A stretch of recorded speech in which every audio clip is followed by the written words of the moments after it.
Hey everyone, আসসালামু আলাইকুম। This is Medha and welcome back to my new video. আশা করছি তোমরা সকলে ভালো আছো।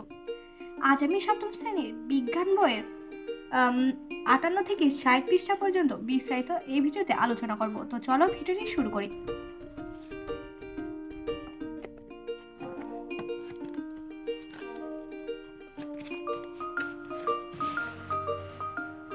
পঞ্চম ও ষষ্ঠ সেশন। তোমরা অণুজীব সম্পর্কে যে নতুন ধারণা পেয়েছো তার ভিত্তিতে তোমাদের এলাকায় যেসব সংক্রামক রোগের কথা তোমরা জেনেছো সেগুলোকে আবার দলে আলোচনা করো। এখন ভেবে দেখো এই অণুজীবেরা মানুষের কী ধরনের রোগের জন্য দায়ী। তোমরা ইতোমধ্যে যেসব রোগ সম্পর্কে তথ্য সংগ্রহ করেছো সেগুলোর মধ্যে কোন কোন রোগ এদের মাধ্যমে ছড়ায়, এসব অণুজীবের বৈশিষ্ট্যের মধ্যে কি কি মিল দেখতে পাচ্ছ। আলোচনার পর ছক 2 পূরণ করো। তো এই সম্পর্কে আমরা কিছু আলোচনা করব, তারপরে আমাদের পূরণ করতে হবে ছক 2। তো চলো এই ছক 2 এর অ্যান্সারটি আমরা এখন দেখি।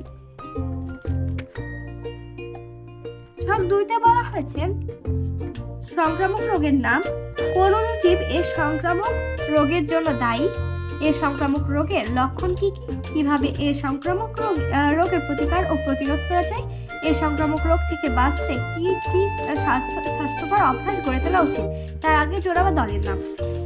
তো এখানে জোড়া বা দলের নাম আমি দিয়েছি 1 নম্বর দল, তোমরা তোমাদের দলের নাম লিখবে। সংক্রামক রোগের নাম এখানে আমি দিয়েছি কোভিড-19, তারপরে এটার যে ভাইরাস দায়ী সেটা হচ্ছে SARS-CoV-2 ভাইরাস। তারপরে বলা আছে সংক্রামক রোগের লক্ষণ কি কি। 1 জ্বর, 2 কাশি, 3 গলা ব্যথা, 4 ডায়রিয়া, 5 শ্বাসকষ্ট। কিভাবে সংক্রামক রোগের প্রতিকার বা প্রতিরোধ করা যায়। মাস্ক ব্যবহার করা, 2 হাত ধোয়া, এটা হাত ধোয়া, 3 বারবার, 3 ভ্যাকসিন নেওয়া। এই সংক্রামক রোগের হাত থেকে বাঁচতে কী ধরনের স্বাস্থ্যকর অভ্যাস গড়ে তোলা উচিত। 1 মাস্ক পরার অভ্যাস গড়ে তোলা, 2 পরিচ্ছন্নতা থাকার চেষ্টা করা, 3 হাত ধোয়ার অভ্যাস গড়ে তোলা।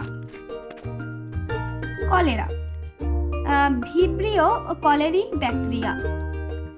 1 পাতলা পায়খানা, 2 বমি বমি ভাব, 3 পেশিতে ব্যথা। কিভাবে সংক্রামক রোগের প্রতিকার ও প্রতিরোধ করা যায়। 1 খাওয়ার আগে হাত ধোয়া, 2 বিশুদ্ধ পানি পান করা। এই সংক্রামক রোগ থেকে বাঁচতে কি ধরনের স্বাস্থ্যকর অভ্যাস গড়ে তোলা উচিত। 1 পরিষ্কার থাকার অভ্যাস করা, 2 বাইরের খাবার কম খাওয়া। তারপরে একটা লিখেছি টাইফয়েড, সালমোনেলা টাইফি ব্যাকটেরিয়া। এটার যে লক্ষণগুলো রয়েছে, 1 জ্বর, 2 শরীরে ব্যথা, 3 ডায়রিয়া, 4 বমি, 5 কাশি। এই সংক্রামক রোগ প্রতিরোধ ও প্রতিকার। বিশুদ্ধ পানি পান করা, সুষম খাদ্য প্রতিনিয়ত খাওয়া, হাত ভালোভাবে ধোয়া সব সময়। আর এই রোগের হাত থেকে বাঁচতে যে অভ্যাস গড়ে তুলতে হবে।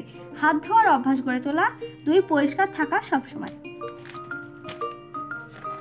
এরপরে বলা হয়েছে বিভিন্ন দলের আলোচনা শুনে দেখো মানুষের বিভিন্ন রোগ সৃষ্টিতে অণুজীবের কি কি ভূমিকা রয়েছে তা কি বুঝতে পারছো। এই স্বাস্থ্য ঝুঁকি কিভাবে কমিয়ে আনা যায় তা কি তোমরা ভেবে বের করতে পারবে। তো এখানে যে প্রশ্ন আছে সেটা 2টা প্রশ্ন পেয়েছি, সেই 2টা প্রশ্নের অ্যান্সারটি আমরা এখন দেখব।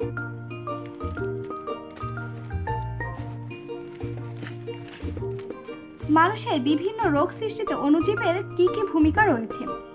উত্তর, অপরিষ্কার শরীর অণুজীবের জন্য একটি সুবিধাজনক বাহন, যার মাধ্যমে এগুলো আমাদের মুখ গহ্বরে ঢুকে যেতে পারে। পচা ও বাসি খাদ্যের মাধ্যমে অণুজীব সহজে ছড়ায়, যেমন কলেরা টাইফয়েড ব্যাকটেরিয়া সৃষ্টি করে। 2 এইডস, কোভিড-19, মাম্পস, হাম ইত্যাদি ভাইরাস সৃষ্টি করে। এর পরের প্রশ্নটা ছিল এর স্বাস্থ্য ঝুঁকি যেভাবে কমিয়ে আনা যায় তা লেখো। এই স্বাস্থ্য ঝুঁকি যেভাবে কমিয়ে আনা যায়, ভ্যাকসিন নিয়ে, 2 কমপক্ষে 20 সেকেন্ড ধরে হাত ধোয়া, 3 সুষম খাদ্য খাওয়া, 4 বিশুদ্ধ পানি পান করা। তারপর বলা হয়েছে সাহায্যের জন্য অনুসন্ধানী পাঠ বইয়ের অণুজীব জগৎ অধ্যায় থেকে স্বাস্থ্য ঝুঁকি সৃষ্টিতে অণুজীবের ভূমিকা এবং এই ঝুঁকি প্রতিরোধ ও প্রতিকারের উপায়সমূহ একবার পড়ে নিতে পারো। পড়া হয়ে গেলে দলে আলোচনা করো। নিজেরা সচেতন হওয়ার পাশাপাশি অন্যদের কীভাবে এ বিষয়ে সচেতন করে তোলা যায় ভেবে দেখো তো।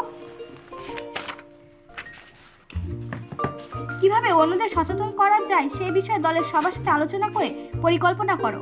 তোমার এলাকায় টিকাদান কর্মসূচি পালিত হতে দেখেছো? এই কর্মসূচিতে তোমরা চাইলে স্বেচ্ছাসেবকের কাজ করতে পারো।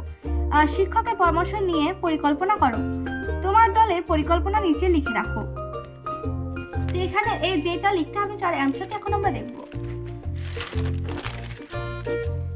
যেভাবে অন্যদের সচেতন করা যায়: 1. মাইকিং করে, 2. পোস্টারের মাধ্যমে, 3. এ সম্পর্কে সামাজিক মাধ্যমগুলোতে লিখে, 4. সাইনবোর্ডের মাধ্যমে, 5. বিভিন্ন দলীয় আলোচনা করে। পরিকল্পনা বাস্তবায়নের পর নিজেদের অভিজ্ঞতা বিনিময় করতে ভুলো না যেন।